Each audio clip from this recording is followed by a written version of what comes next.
Hello, and welcome to Think About It. There are several areas of life in which I am not an expert. Constitutional law is certainly one of them.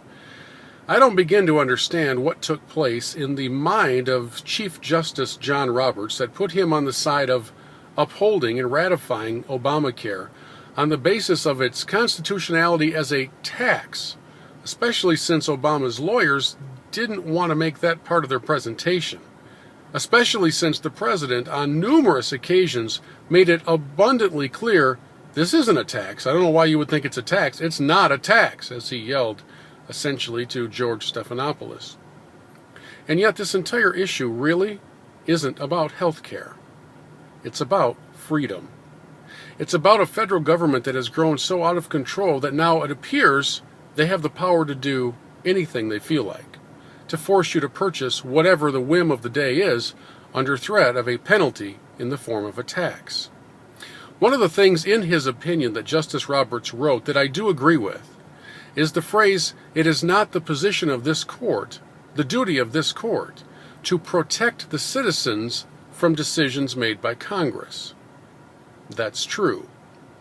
That's your job, friends, and that's my job. And so, as hot under the collar as I am, I have to remind myself that it is only through the idiocy of the American electorate that all of this took place. That a Christmas Eve vote a couple years ago and a giant gavel being carried up the steps was all made possible by us. And so, as Scotus has somehow upheld this bizarre and clearly illegal law, we now have a choice. Will we take action to remove those who made it possible? Do you think this bill would have had any chance of passing had it been couched in terms of the largest tax increase in the world's history? Of course not. The brave congressman who stepped forward to challenge Obama, like our own former Congressman Bart Stupak from Michigan, wouldn't have come within 10 miles of this issue had it been put in front of them as a tax increase. Somehow, the Supreme Court went in that direction, but none of it takes place unless the representatives you and I have elected write it up and submit it. So now the choice is clear. The court has ruled it legal.